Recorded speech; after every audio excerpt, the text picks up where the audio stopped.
Okay, now that the reset is working as we want, let's have a go at the result for this very calculation here. So first of all, let's exit.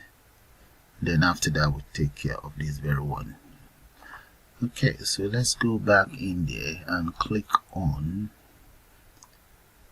result. I think I have that here somewhere. That is the result, the button for result. Okay, so for the new guys, all you need to do is just double click on that very button. Let me show it to you. And right here, double click on the button, and that will take you straight to the procedural area. So double click on it. There we go, right there. Now to start with, the first thing I'm going to do is I'm going to declare the following. So I'm going to call it unit, and this unit is going to be an array. Alright, and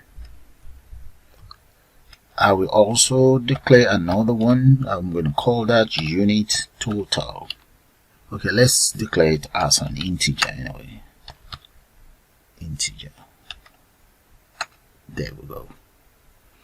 Now, for each of those units, I'm going to start, array always start from 0, so I'm going to say unit 0. That will be equals to the following. As an integer, txt score 1 dot text. Yeah, that's the very first one. Okay, now the next one is going to be score 2 and so on, and that is going to be unit 1, score is 2. And just for your information, if you don't enter integer here, you can always say convert dot to int 32. Okay, it's going to work exactly the same way. Alright, so I just decided to put as an integer. That which means whatever you have inside this text box is automatically converted to an integer. And if you notice, my data type here is an integer. Well, I believe you guys get that, so I'm just going to leave it. Let's be consistent with the way it is as integer, or we can leave it as convert to int 32, whichever. You guys can use that. So copy that, paste that in here. Now the next one,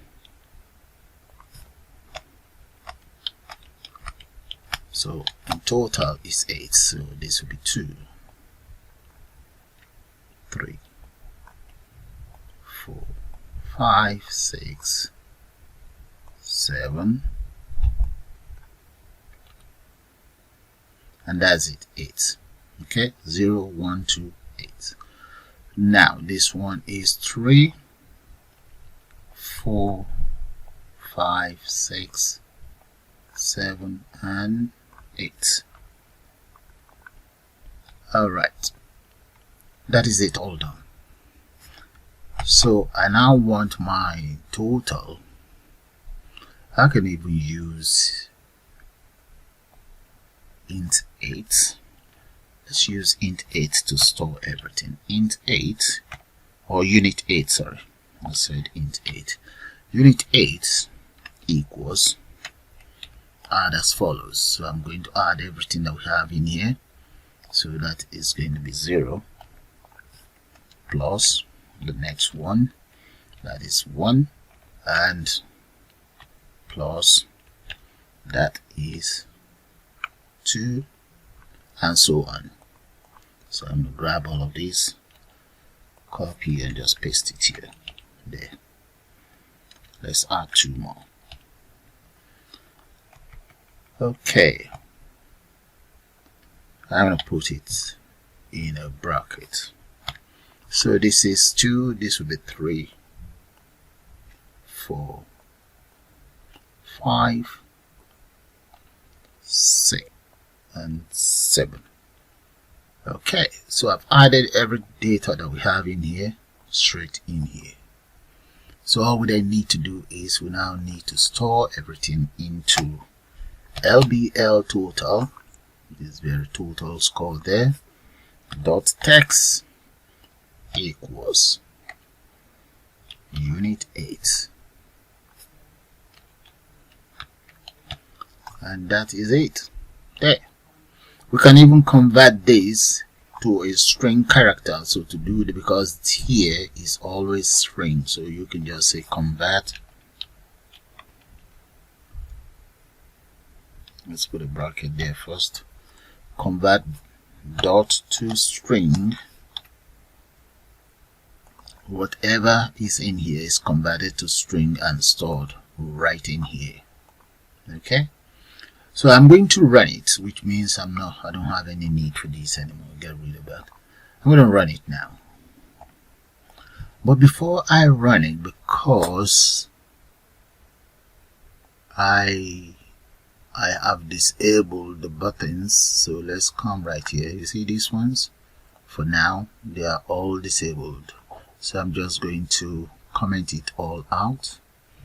I will enable it later on. So let's run it to make sure this works and the answer is displayed right in here. Okay, let's run that.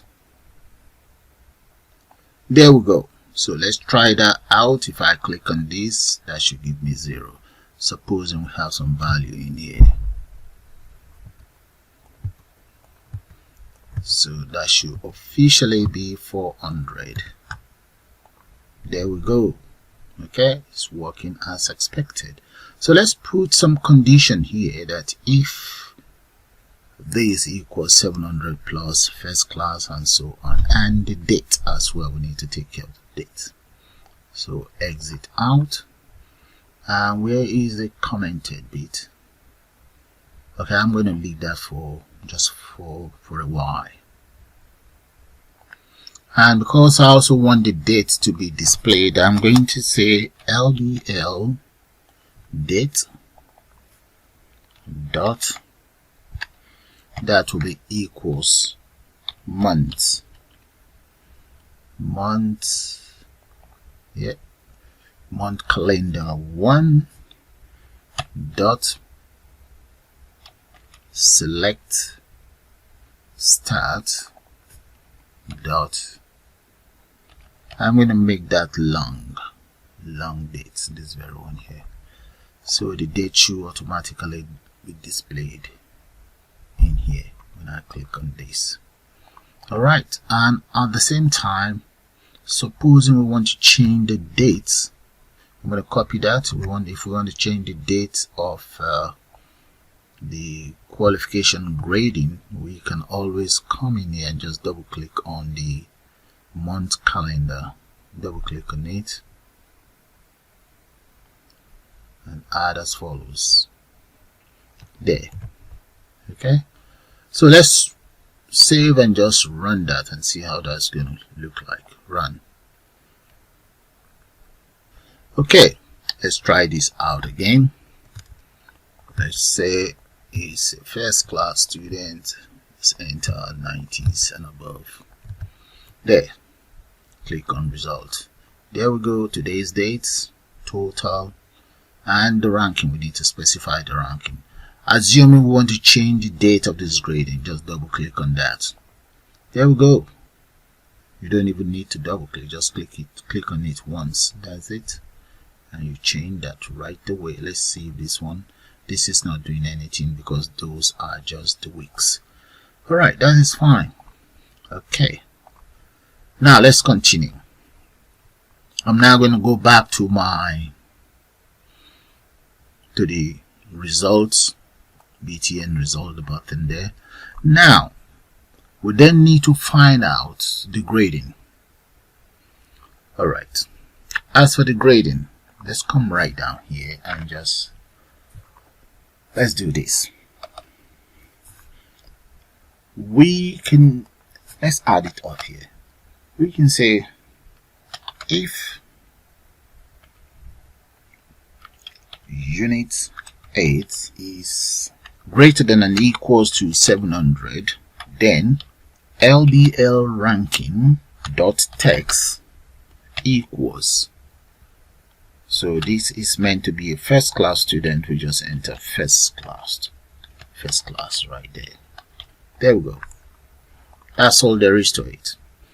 Now, the other conditions is, let's assume if it's less than 600. So in there we say else if it's equals to, greater than and equals to 600, that will be second class upper 2.I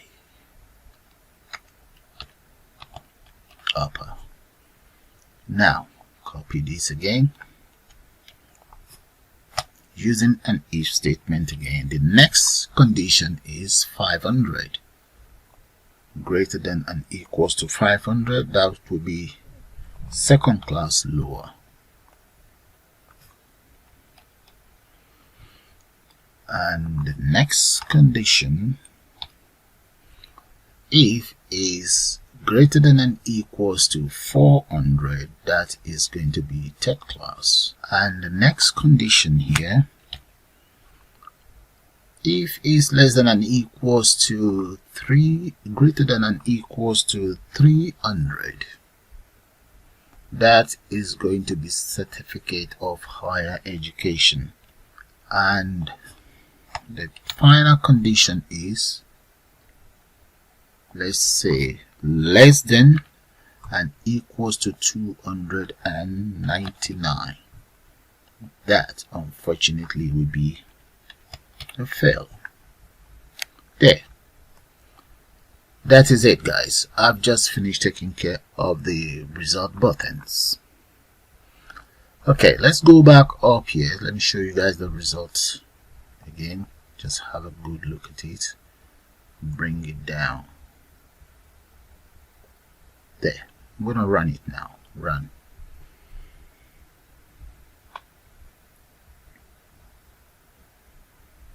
I'll just enter some values and see how that's going to work. So if we click on that, that is a fail. As you can see, that is a fail right there. And let's add some value in there. Let's see what class it belongs to. And result, second class lower. Alright, that is good. But if I enable this, okay, we need this to enable this very one. So I'm going to exit out. Let's go back to my form load. If you guys can still recall, I actually commented out the functions that disables the text box. So let's select it and take care of that. So make sure it's selected and come up here. Just get rid of that. Now I've disabled the text box. So if I run it now, we wouldn't be able to enter any data onto the text box. Let's see.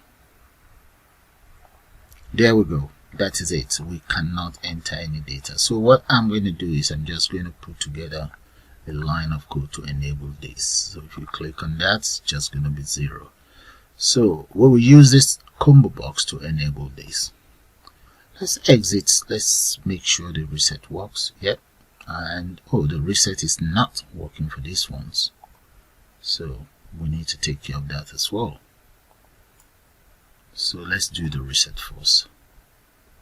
Come right down here. Okay, let's double click on the reset so that we can take care of those 3 labels. Maybe we can just place that right underneath here. LBL total the text equals clear. So that's the very first one. Let's copy that. LBL ranking there. LBL dates. And there. That is the reset for those 3 labels taken care of. Save that. Now let's take care of this ComboBox.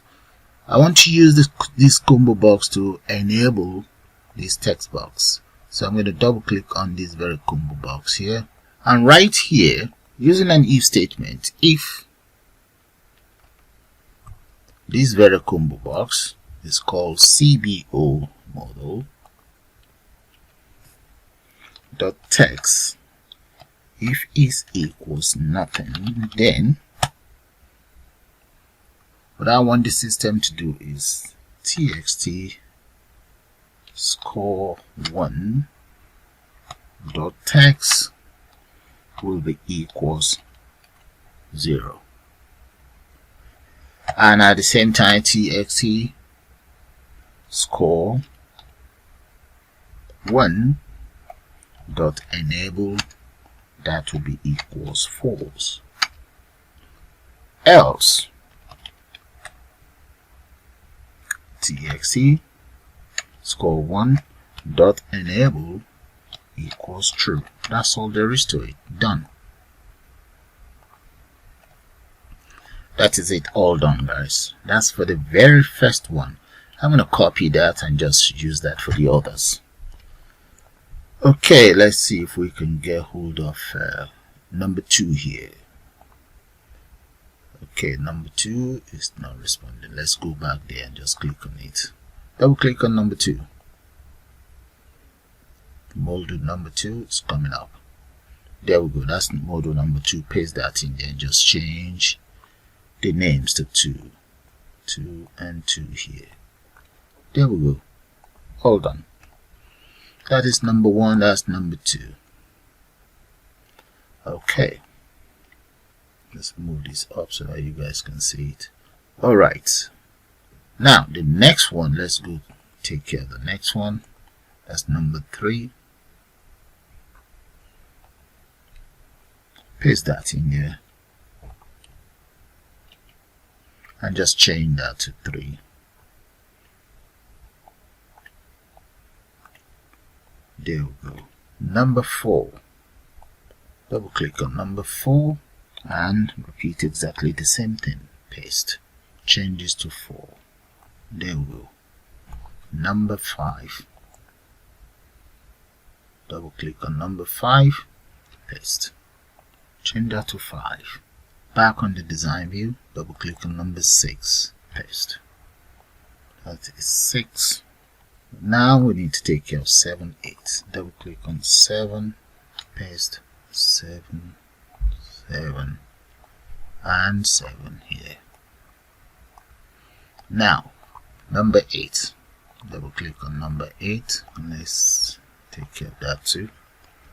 8, 8 here, 8 here, and finally 8 there as well. That is it, taken care of. So let's run it. Save that first. Click on run. Okay, let's try that out. As you can see, it's all disabled. So if we select any subject here, there we go. So we can enter data in there straight away.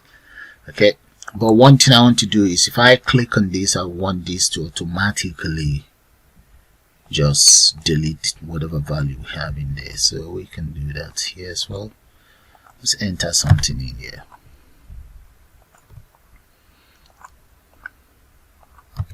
And the other thing is there's going to be error if we can enter characters, so we'll take care of that in a short while. So let's see what's going to happen with these ones. I've just entered.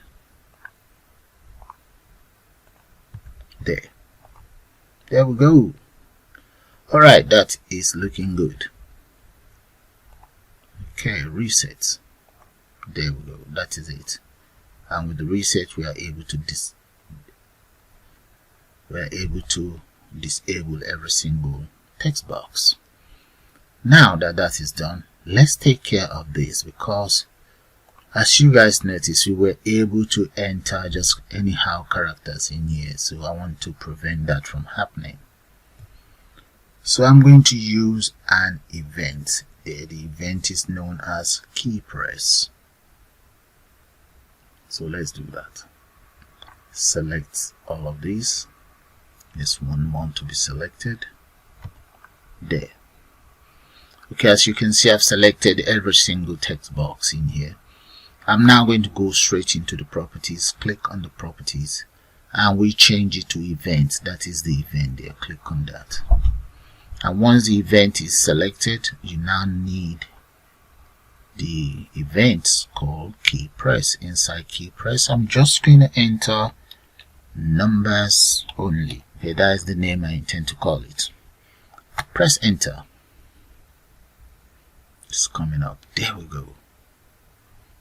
With the numbers only, all we then need to just do is I'm going to use if ASCII dot key shell is not equals to 8, then if the ASCII is greater than 48, let's grab all of these and let's put that in here. Less than 48, I mean not greater than, it has to be less than, or let's say ASCII. This should be ASCII here. That's a problem when you copy sometimes. Or the ASCII is less than 57. Okay, greater than 57. I mean not less than, greater than 57. Then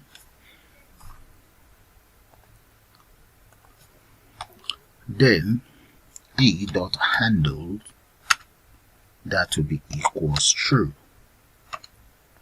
So for the ASCII character 48, that is 0. 57, that will be 9. There. And that is it. That's all there is to it. So that will prevent the end user from entering any value in there. If I run it now, this is what you guys will see.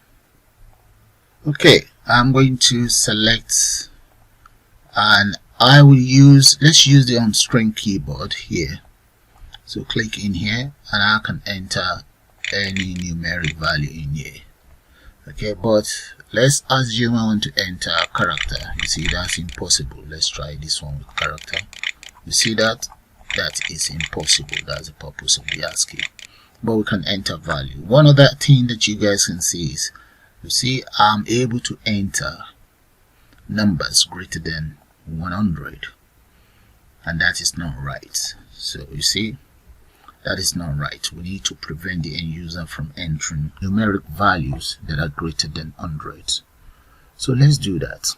So what I'm going to do is, you see right in here, I'm going to add an if statement to prevent the user from entering numeric value greater than 100. If you enter any value greater than 100, it will default back to 0. So let's exit out and go back to the result. Double click on the result. So right in here, let's kind of like paste it above here. I'm going to say if txt score1.text is greater than 100, then txt score1.text change that straight back to 0. And that's all there is to it. So I'm going to copy that for the others. Copy, paste, paste. Okay, this is 2, 3. No, that's 2 as well. We have 3 here, 3, 4, and 4. There. So that's for the first 4 text box. So the others, this is 8, 7, 6, 5. There we go. That is it, taken care of using an if statement. Okay, let's come in here. This is the button. Inside the result button, I've entered the validation that will take care of anything greater than 100.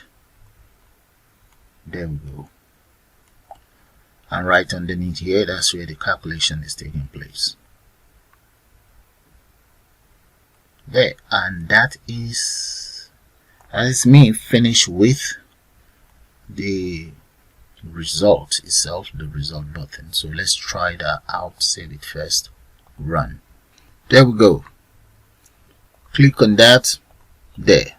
If I decide to enter anything greater than 100, as soon as I leave, nothing is happening until I click on total.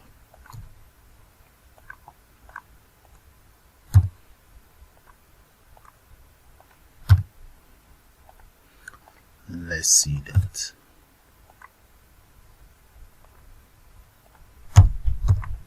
Okay, click on result. There we go. That's it. So they all defaulted back to 0. So clear that. That is fine. Now what is left for us to do is, you see here, anytime I enter a data in here and I click on this, I want that to automatically, just clear this, and the cursor is right in there. So let's take care of that. Okay, let's go straight to design view. Now to take care of that, I'm going to select all of these again there, and let's go to the properties here. I'm going to change the event now. The event I'll be using will be mouse click. Okay, let's scroll right down. Let's come in here. We need mouse click. There we go. That's mouse click there. So the choice is yours to give it a name. I'm just going to call it click text box. So when you click on text box, there. So that is mouse click. It's coming up, it's building the procedural area. There we go. So in there, let's declare the following. Dim T as text box. Okay. And T is going to be sender. We're going to be using sender anyway. So we say T dot text equals empty. T dot focus. There we go. That's all to that. Now the next one that we want to use is, I'm going to use supposing when you click on there, you enter a value. Once it's focused, supposing you did not enter a value. I'm going to show you guys what I'm talking about. So let's run it first and you see how it works. There we go. So select a unit. There we go. Once I click on this, there, that disappears. And I've decided not to enter any value in there. Okay, I just moved away. Nothing is entered. If I click on this, that will give me an error straight away. You see that? So to prevent that, this is what we're going to do. We're going to go back in here, make sure it's still all selected, and let's go straight to the properties. Inside the properties, we'll now want to use another method called mouse leaves. So let's look for mouse leave in here. Mouse leaves. There we go, right here. So with the mouse leaves, I'm just going to call it leave. Okay, that's fine. Just give it whatever name you want to call it. I'm going to call it leaves. Alright, inside leaves, I will click on that to open up the procedural area. That is the procedural area. This is just an ordinary name. So if the mouse leaves and nothing there, so I'm going to create another variable, just paste that in there, and if, using an if statement, if t, no, yeah, it's a t, if t dot text equals empty when the mouse leaves, then we want t dot text to default back to 0. There we go. That's all there is to it. So that will take care of that error, or prevent that error from happening. Look at it, just those simple lines of codes. Now let's run that. Run. There we go. Try it all out now. There. Okay, click mouse leaves. You see that? Click mouse leave, click mouse leave. only when you add the data into it. Nothing will happen then. Alright, that is fine. Reset, that's good. So with that, I'm going to call it the end of the third part of this tutorial, and I'll see you guys shortly.